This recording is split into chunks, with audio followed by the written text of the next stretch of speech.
బంగారం, బ్యాంకులు, ఇతర ప్రైవేటు సంస్థల్లో ఉన్న విడిపించి కొనబడును. కొమ్మూరి గోల్డ్, ఆంధ్ర మరియు తెలంగాణ. అఘోరి వెనుక వ్యూహమేంటి? అఘోరి పయనం ఎటు? తన ఆలోచన, తన ప్రయాణం ఇవన్నీ కూడా ఒకరు ఆదేశిస్తే జరిగేటివి కాదు, దైవ ఆదేశాను ప్రకారం జరుగుతున్నవే అని ఆమె తొలి నుంచి చెప్తా ఉన్నారు. సో ఇప్పుడు తెలంగాణ నుండి ఆమె గుజరాత్కి వెళ్ళటం, ఇక్కడ కూడా చాలా చాలా కాంట్రవర్సీలు నడుస్తున్నాయి. మోదీ గారిని ఆమె కలవబోతోంది. హిందూ సనాతన ధర్మం కోసం ఏదో ఒక స్టెప్ తీసుకోబోతున్నారు. దానికి పొలిటికల్ టచ్ కూడా ఉండబోతోంది. ఇలా రకరకాల వాదనలు వినిపిస్తున్న క్రమంలోనే మళ్ళీ మనం విశాఖ జోడుగుళ్ళపాలెంలో ఉన్న నాగక్షేత్రం ప్రభాకర్ బాబాజీ వారిని కలవటానికి వచ్చాం. సో ఈ నేపథ్యంలోనే ఈరోజు అఘోరీల సమావేశం కూడా జరిగింది. బాబాజీ వారి సమక్షంలో రాజేష్ అఘోరి, ఇలా పలువురు అఘోరాలు కూడా సమావేశమై ఒక ప్రణాళిక, ఏ రకంగా మనం ముందుకు వెళ్ళాలి, ఇది ఏ రకంగా సనాతన ధర్మానికి పనికొచ్చే కార్యక్రమం, ఒక బృహత్తరకరమైనటువంటి ఆధ్యాత్మిక కార్యక్రమంతో ముందుకు వెళ్ళాలి అనేటటువంటి నిర్ణయాలు తీసుకున్నారు. సో ఈ నేపథ్యంలోనే ఇప్పుడు అఘోరి అంశం కూడా చాలా కీలకంగా మారిందని చెప్పొచ్చు. సో దీనికోసం అసలు ఏంటి ఈరోజు అఘోరీల సమావేశం బాబాజీ వారి ఆధ్వర్యంలో జరగటానికి కారణం ఏంటి, ఏం చేయబోతున్నారు, ఈ విషయాలు కూడా అడిగి తెలుసుకుందాం. నమస్తే గురూజీ. ఓం శ్రీకశ్యపాత్మజం భానుం సహస్రకిరణోజ్వలం సర్వరోగహరం మిత్రం సూర్యదేవం ఉపాస్మహే. ఓం శ్రీ గురుభ్యో నమః. రాజకీయ నాయకుల సమావేశం అయితే ఏదో కీలక ప్రకటన ఉంటుందని ఒక ఆసక్తి, అఘోరీల సమావేశం మీ ఆధ్వర్యంలో అనేటప్పటికీ ఇది కూడా చాలా కీలకంగా మారుతుంది. ఎందుకంటే అఘోరి ఈ మొత్తం అంతా చూస్తున్నాం కాబట్టి ఏం చేయబోతున్నారు గురూజీ? ఇప్పుడు ఉత్తర భారతదేశంలో మేము ఇప్పటివరకు సాధనలు అవన్నీ చేసాం. ఉత్తర భారతదేశంలో దాన్ని దైవభూమి అంటారు. దేవతలందరూ కూడా ఉత్తర భారతదేశంలో పుట్టారు. దక్షిణ భారతదేశంలో ఇది గురుభూమి, గురువులందరూ ఇక్కడ పుట్టారు. నాతో సహా మీకు హిమాలయాల్లో చూసినట్టయితే ఎక్కువ మంది దక్షిణ భారతదేశం నుంచే ఉన్నటువంటి వాళ్ళు, ఎక్కువ మంది పాపులర్ అయిన వాళ్ళు, అంటే బాగా సాధన చేసి పెద్ద పెద్ద స్వామీజీలుగా, జ్ఞానానంద స్వామి, జ్ఞానానంద, అలాగే ప్రణవానంద, హంసానంద, అలాగే దయానంద సరస్వతి, అందరూ కూడా పెద్ద పెద్ద గురువులు అందరూ కూడా ప్రపంచంలో పేరు మోసిన వాళ్ళందరూ ఇక్కడ పుట్టారు. అందుకే ఇది జ్ఞానభూమి, అది దైవభూమి. కానీ నార్త్లో ఏమనుకుంటారంటే మనం అందరూ రాక్షసులమేమో అనిపిస్తుంది వాళ్ళకి. మనకి భక్తి సరిగా లేదు, మనకి అన్నీ కూడా స్వార్థపరులు అనేటటువంటి ఆలోచనలో కొందరు ఉంటారు అక్కడ. అలాగే సౌత్ అంటే కొంచెం చులకన భావం కూడా ఉంటుంది. వాళ్ళు మన దేశంలో కలిసి ఉండరు. మన వాళ్ళు కూడా ఏం చేస్తారంటే వాళ్ళు ఆర్యులని, మనం ద్రవిడులు అని ఒక వ్యత్యాసం చూపిస్తుంటారు. అందుకే కొంచెం నార్త్ వాళ్ళకి సౌత్ వాళ్ళు చులకనగా కనబడుతుంటారు. అయితే సాధనలో వీటన్నిటికీ అతీతమైనటువంటిది సాధన. అది హిమాలయాలు చాలా ఎత్తైన పర్వతాలు, ఆ ఎత్తైన పర్వతాల్లానే ఉంటారు హిమాలయ సాధకులు. ఈరోజు మేము సమావేశం అవడానికి ముఖ్య కారణం ఏంటంటే, కొన్ని యుగానికి ఒక్కడు అంటుంటారు, అప్పుడప్పుడే ఒక్కొక్కరు కనపడతారు సనాతన ధర్మానికి. మిగతా వాళ్ళందరూ సనాతన ధర్మాన్ని ఉపయోగించుకొని ఆ సనాతన ధర్మాన్ని సాధన చేయకుండా ధనం వైపు మళ్ళిస్తున్నారు. సనాతన ధర్మం పేరుతో ధనాన్ని సంపాదిస్తారు, సాధనాన్ని కాదు. అలాంటి వారు ఎక్కువైపోతున్న రోజుల్లో అధర్మం పెరుగుతుంది. నిజానికి సనాతన ధర్మం అనే దానికి డెఫినిషన్ సరిగా అర్థం చేసుకోరు.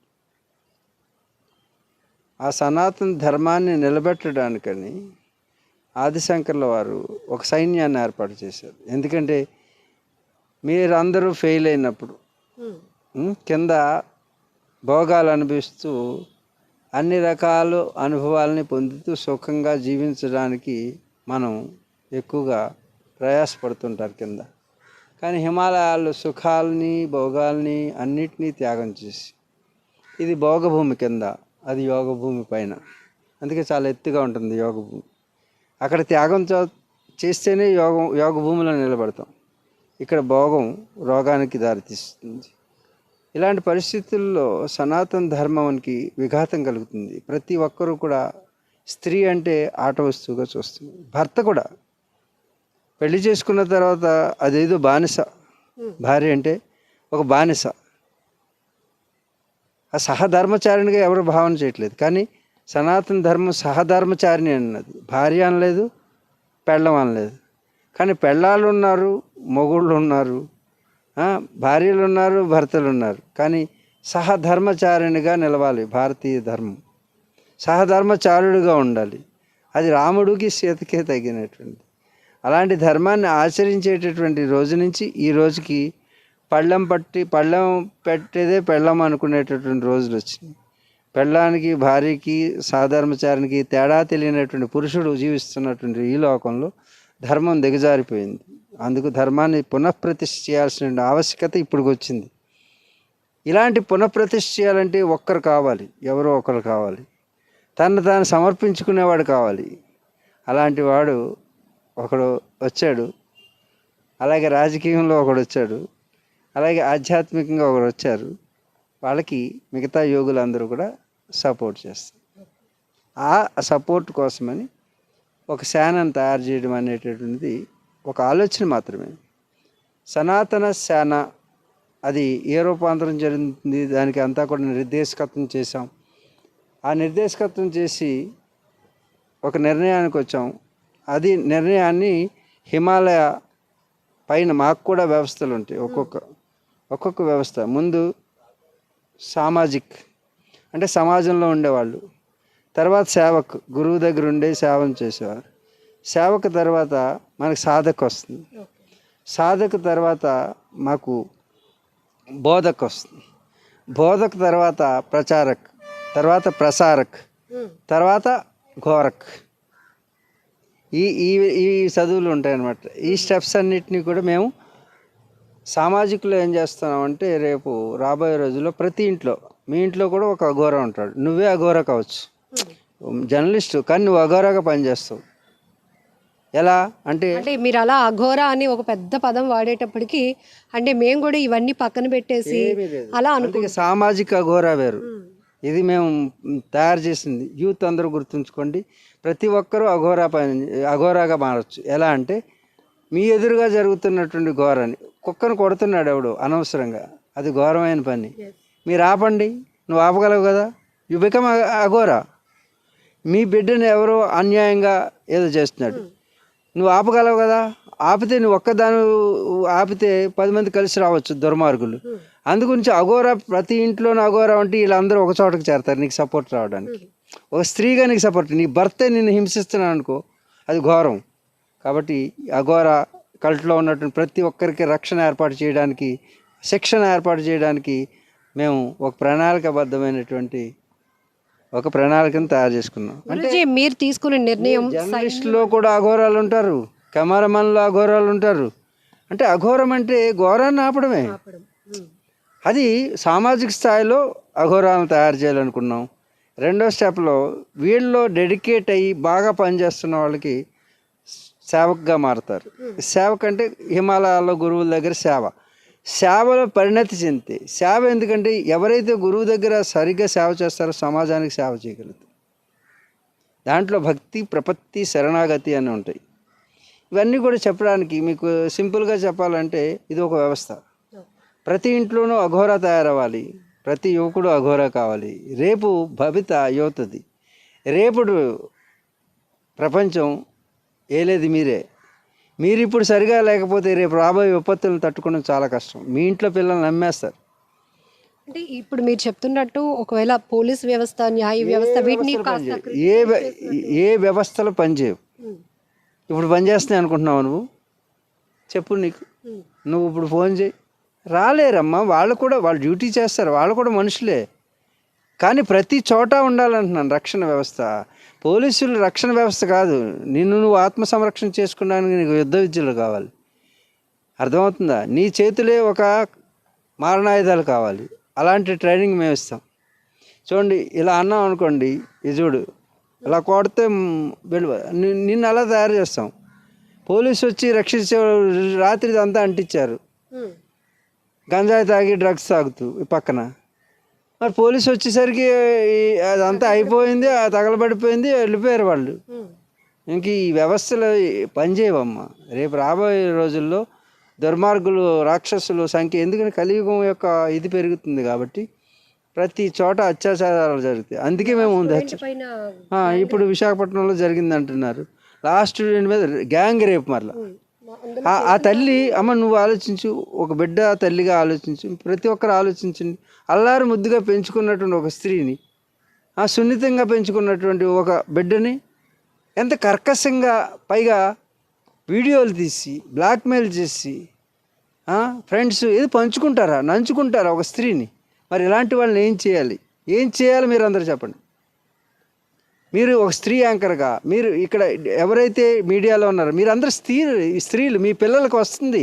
ఈరోజు చెబుతున్నాం, ఎవరు రక్షించలేరు. అందుకే ప్రతి ఒక్కరూ అఘోరా కావాలి. ఈ అఘోరాన్ని ప్రతి గ్రామంలో విస్తరించడం అనేది నెక్స్ట్ ప్రోగ్రామ్ అమ్మ. క్లియర్గా చెప్తున్నాం. ప్రతి గ్రామంలో అఘోరా ఉంటుంది, నేను ఉంటాను, రాజేష్ ఉంటాడు, అందరం కూడా రేపు రాబోయే రోజుల్లో నెట్వర్క్ అంతా కూడా స్టార్ట్ అవుతుంది. ఇది మాది కాదు, పైవారు ఆమోదం అయిన తర్వాత ఇంకా పరిశీలనలో ఉంది. మీ ఆలోచనకి ప్రభుత్వాల సపోర్ట్ కూడా తప్పకుండా ప్రభుత్వాలకి సహకారం చేసే సేన ఇదంతా కూడా. ఇప్పుడు కాదు, అప్పుడు కాదు, ఎప్పుడు కాదు. చరిత్ర చూడండి, మొఘల్ లాంటి వాళ్ళు, అరబ్బులు లాంటి వాళ్ళు దాడి చేసినప్పుడు మేమే రక్షించాము. రాజ్యాలు పనిచేయలేదు, ప్రభుత్వాలు పనిచేయలేదు, రాజులు పనిచేయలేదు. వాళ్ళు ఎప్పుడు సుఖభోగాలను అనుభవించడానికే ఉంటారు. అంతేగాని మాలాగా త్యాగం చేయగలిగినటువంటి సత్తా ఉన్నటువంటి వాళ్ళు తక్కువ మంది ఉంటారు. మీరు చూడండి, ఎక్కడైనా సరే మేము ఏది కోరుకోం, మా పని మేము చేస్తుంటాం. కాబట్టి నాగా సాధువులు అందరూ కూడా వాళ్ళు warriors, platoons of the military. A military మీరు చూశారు కదా, అదేదో సినిమాలో కిలిబిలి సైన్యం ఏదో అన్నారు, ఏమంటారు దాన్ని, బాహుబలి సినిమాలో వాళ్ళు ఎవరో వచ్చేస్తారు కదా, అలా వస్తారు మా వాళ్ళు. మీకు తెలీదు, మా వాళ్ళు చూడండి, నిన్న వచ్చారు. నిన్న మాకు ఇక్కడ జరిగింది, మాకు నిన్న మా వాళ్ళు అందరూ వచ్చారు. చూడలేదేమో మీరు, ఎలా ఉంటుందో చూడండి, బీభత్సం కింద ఉంటుంది. కుంభమేళ జరగబోతుంది కదా, ఫస్ట్ విజిట్ అంతా వస్తారు. మాకు ఏర్పాట్లు చేయాలి అక్కడ. ఏర్పాట్లు అంటే పెద్ద పెద్ద బిల్డింగులు లాంటివి కట్టేస్తారు టెంపరీగా, వాటిలో ఎన్నో ఏర్పాట్లు చేస్తారు. ఒక్కొక్క అఖాడాకి ఏకంగా పెద్ద పెద్ద ప్యాలెస్లు కడతారు, టెంపరీ ప్యాలెస్. వాటి అరేంజ్మెంట్స్కి మా వాళ్ళు వచ్చారు. చూస్తే మీకు తెలుస్తుంది నిన్న నార్త్ అంతా కూడా ఏం జరిగింది అనేది. కాబట్టి మేమంతా కూడా constructive force and destructive force. We want to destruct. మా 3D యాక్షన్ ప్లాన్ ఉంటుంది, అది ప్రతి ఒక్కరికి చెప్తున్నాను. 3D అంటే ఫస్ట్ డైలాగ్, మీతో మాట్లాడతాం, అమ్మా నువ్వు తప్పు చెబుతున్నావు నీ మీడియాలో, సరి చేసుకో, మీ మీడియా వాళ్ళు సరి చేసుకోండి కొందరు, అయిపోయింది డైలాగ్. మీరు ఏమైనా అడిగితే చెప్తాం, ఏ ప్రశ్న అయినా అడగండి, మీరు అర్థమయ్యే వరకు చెప్తాం, శాంతంగా చెప్తాం. మీరు మాత్రం అర్థం చేసుకోలేదు, డైలాగ్ తర్వాత డెమాన్స్ట్రేషన్, రోడ్డు మీద కూర్చుండము, ఇంకో చోట కూర్చుండము, ఏదో చేస్తాం. అది కూడా మీరు వినలేదు అనుకోండి, డిస్ట్రక్షన్, డైరెక్ట్ అటాక్. ఇది హిమాలయ యోగులు చేసేది. మీరు చూడలేదు, మీరు చూడండి. ఆ డిస్ట్రక్షన్ ఫర్ కన్స్ట్రక్షన్ ఏంటి, మళ్ళీ కన్స్ట్రక్ట్ చేయడం కోసమని డిస్ట్రక్షన్ అనేది. డిస్ట్రక్షన్ కాదు, అది కన్స్ట్రక్షనే మా దృష్టిలో. మీకు కనపడేది డిస్ట్రక్షన్. కాబట్టి ప్రతి ఒక్కరూ కూడా మీరు మీ పరిధిలో మీరు ఆలోచించండి. ఇది మన దేశం, మన పిల్లలు నివసిస్తున్నారు, మన పిల్లలది భవిష్యత్తు. కాబట్టి ప్రతి ఒక్కరూ గుర్తుంచుకోండి, మీ పిల్లల భవిష్యత్తు కోసం, మీ ఆడపిల్లల రక్షణ కోసం, ధర్మ పరిరక్షణ కోసం ప్రతి ఒక్కరూ నడుం బిగించాలి. ప్రతి ఇంట్లో అఘోరా కావాలి. మీరు ఒక్కరు కాదు, మీతో సైన్యం అంతా ఉంటుంది. ఇది భారతదేశంలో ఒకటే కాదు, అనేక దేశాల్లో ఇది విస్తరించబోతుంది. అలాంటి ప్రణాళికలు సంసిద్ధమవుతున్నాయి. భారత సంరక్షణ, సనాతన సంరక్షణ, ప్రతి ఆడపిల్ల యొక్క సంరక్షణ, ప్రతి స్త్రీ యొక్క సంరక్షణ, గో సంతతి సంరక్షణ, సనాతన ధర్మానికి సంబంధించిన గుళ్ళు సంరక్షణ. సనాతన ధర్మం అంటే కేవలం గుళ్ళు మాత్రమే కాదు సుమా, మసీదు ధ్వంసం అయినా సరే భారతదేశంలో మేము ఉంటాం. కాబట్టి మసీదు ధ్వంసమైన అన్నానంటే, మీ మసీదులో ఉన్న దేవుణ్ణి నేను ఆరాధిస్తా, నీవు నా గుళ్ళో ఉన్న దేవుణ్ణి ఆరాధించడం నేర్చుకో. ఎందుకు చేతంటే నీ మసీదుకి వచ్చి నేను నమాజ్ చేస్తా, కానీ నువ్వు నా ఆలయానికి వచ్చి ప్రార్థన చేస్తే అది సనాతన ధర్మం. అందరం సుఖంగా ఉంటాం. ఒక క్రిస్టియన్ నా మతం గొప్పదనక నువ్వు ఎక్కడి నుంచి వచ్చో గుర్తుంచుకో. ఈ దేశానికి సంబంధించి ఈ నేల నీది కాదు. ఏ అరబ్బులు హిందుస్థానీలు కాదు, ఎందుకంటే అరబ్ నుంచి వస్తాయి. ఒకవేళ హిందుస్థాన్లో పుట్టిన వాళ్ళు అయితే అరబ్బులు ఎప్పటికీ కాదు. అరబ్బులు కాని వాడు ఇస్లాం కాదు. ఇది భారతీయ సనాతన సాంప్రదాయానికి మనం అందరం వారసులం. మీ బిడ్డల మధ్యన, మా బిడ్డల మధ్యన, మీ మధ్యన, మా మధ్యన మతం అనేటటువంటిది విడదీస్తుంది. మతం కాదు. మతం అంటే మమతల హోమం కావాలి, మారణ హోమం కాకూడదు. అంచేత మీ అభిమతాలు పక్కన పెట్టండి. సనాతన ధర్మం ఏం చెబుతుంది చూడండి. మా రామచరణ్ వెళ్ళి దర్గాకి వెళ్ళాడు అంటే మీ దర్గాకి రావడం కాదు, మీ దగ్గరకు వచ్చాడు అని. కాబట్టి ఇలాంటి సంస్కృతిని అలవాటు చేసుకోండి. జిహాద్ అంటే జీవహత్య కాదు. దేవుడి కోసం చచ్చిపోవడం అంటే, దేవుడి కోసం చచ్చిపోకండి. మీరు దేవుడి కోసం చనిపోమంటలా. జిహాద్ అంటే జీవహత్య కాదు, ఎదుటివాళ్ళని చంపడం కాదు. నీలో ఉన్నటువంటి దుర్గుణాలను చంపడమే జిహాద్ అంటే. పవిత్ర యుద్ధం, పవిత్రత కోసం యుద్ధం చేయడం జీవహత్య. నీ లోపల ఉన్నటువంటి అపవిత్రతను తొలగించడానికి చేయమన్నది ఖురాన్. నీ అర్థం మార్చేసి నీకు చెప్పేటువంటి బోధకులు నీ అర్థం మార్చేశారు. ఎదుటి వాళ్ళని చంపే దేవుడి కోసం అని. నో, నీ లోపల ఉన్నటువంటి అపవిత్రతను చంపేయి. కామం, క్రోధం, లోభం, మోహం, మదం, మాత్సర్యం అనేటువంటివి మనలో ఉంటాయి. వీటి మీద యుద్ధం ప్రకటించడమే పవిత్ర యుద్ధం. అదే జిహాద్ అంటే. ముస్లిం సోదరులు గుర్తుంచుకోండి, సనాతన ధర్మం అంటే దాంట్లో ఇస్లాం ఉంటుంది. దాంట్లో మీరు ఏ మతమైనా పెట్టుకోండి, మీ అభిమతం అది. కానీ హిందూ అది కూడా మతమై ఉండొచ్చు. సనాతనం అనేది ధర్మం మాత్రమే. కాబట్టి ధర్మం అందరికీ ఉంటుంది. ఆ ధర్మాన్ని ఆచరించినప్పుడే మిమ్మల్ని రక్షిస్తుంది. కాబట్టి నో మోడీ నో పవన్ కళ్యాణ్. మీరు చెప్పినట్టు పవన్ కళ్యాణ్ దగ్గరికి వెళ్ళింది అనుకుంటున్నారు. పవన్ కళ్యాణ్ దగ్గరికి ఎట్టి పరిస్థితుల్లో ఆ రోజు చెప్పాము ప్రెస్ మీట్లో, నో, ఎవరిని మేము కలవాల్సినటువంటి అవసరం లేదు. మాకంటూ ఎత్తైన శిఖరాల మీద ఉన్నటువంటి సిద్ధ పురుషులు ఉన్నారు. వాళ్ళకి ఇంకా వీళ్ళందరూ కూడా చిన్న పిల్లలు. మోడీ కూడా చిన్న పిల్లోడి కింద లెక్క వాళ్ళ ముందు. మహా అవతార బాబాజీ సిద్ధ పురుషుల ముందు ఎంతో సర్వేశ్వరానంద మహారాజు వీళ్ళందరూ కూడా చాలామంది ఉన్నారు సిద్ధ పురుషులు. వాళ్ళకి తెలుసు వాళ్ళు చాలా చిన్నవాళ్ళు అని మోడీ వీళ్ళందరూ. అలాంటి వారి దగ్గర శిక్షణ పొందుతున్నటువంటి వాళ్ళకి పెద్ద ఈ రాజకీయ నాయకులు పెద్దగా ఏమి అనిపించరు. కాబట్టి ఏ రాజకీయ నాయకుడిని కలవాల్సిన అవసరం లేదు. ఒకవేళ పైవారి ఆదేశం ఉంటే తప్పకుండా మేము కలుస్తాం, లేకపోతే వాళ్ళు కలుస్తారు. ఇప్పుడు ఎలాంటి ఆదేశాలు లేవు. పవన్ కళ్యాణ్ కలవాల్సిన అవసరం లేదు. నేను 27 సంవత్సరాల నుంచి నేను కలవలేదు. ఒకసారి నాకు దీక్ష ఇమ్మన్నారు, ఇచ్చాను, అంతవరకే. తర్వాత మేము కలవలేదు. మొన్న మాకు ఆదేశం వచ్చింది చంద్రబాబుని కలవమని. చంద్రబాబు దగ్గరికి వెళ్ళాం, ఇన్ని సీట్లు వస్తాయని చెప్పేసాం, మేము వచ్చేసాం. మరలా అన్నీ సీట్లు వచ్చినాయి. చూసావా నువ్వు వీడియో? ఎన్ని సీట్లు వచ్చినాయి? అన్నీ సీట్లు వచ్చినాయి. ఎప్పుడు? May 12th ఇచ్చింది.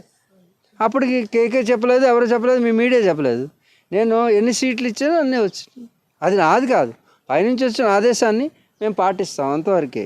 కాబట్టి ఎవరో ఏ కూటమి వస్తుందో మేము జ్యోతిష్యం చెప్పనయ్యో, మీరు అయితే రేపు రష్యా ఏమవుతుంది ఇలాంటివి చెప్పమని మమ్మల్ని అడగండి.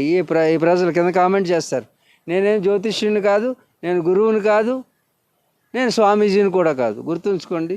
మీరు నా దగ్గరికి రావాలని ప్రయత్నం చేయకండి, నేను ఎక్కడ ఉండను. నన్ను కలవాలని ప్రయత్నం చేయొద్దు. నా ఫోన్ నెంబరు ఉండదు. కాబట్టి దయచేసి ఈ మీడియాలకు కూడా నేను ఫోన్ నెంబర్ ఇవ్వలేదు. ఫోన్ నెంబర్లు ఎవరు ఈ మీడియా వాళ్ళు కూడా ఎవరికి ఇవ్వకండి. చాలా మీడియాలు ప్రయత్నం చేస్తున్నాయి, మేము ఎవరికి ఇంటర్వ్యూలు ఇవ్వట్లేదు. కాబట్టి ఎవరికి సాధన గురించి మేము చెప్పట్లేదు. అంటే నేను గురువుని కాదు కాబట్టి. నేనేదో ఒక మార్కెట్ ఓపెన్ చేయడానికి నేను సంసిద్ధుడిగా లేను. కాబట్టి నా గురించి ఎవరు ప్రయత్నం చేయకండి. మాకు హిమాలయాల్లో చాలా పని ఉంది. మా పని మీ గురించే, మా గురించి కాదు. బాబాజీ, గుజరాత్ నుండి మళ్ళీ మీ ప్రయాణం హిమాలయాస్కేనా? నో, తెలంగాణ వస్తుంది. తెలంగాణ వస్తుంది. కాబట్టి తెలంగాణ ప్రభుత్వం కూడా కంగారు పడకండి. ఎలాంటి హాని ఉండదు, ఎలాంటి మత విద్వేషాలు ఉండవు. మీరు అక్కడ ఉన్న జనం కూడా సహకరిస్తున్నారు.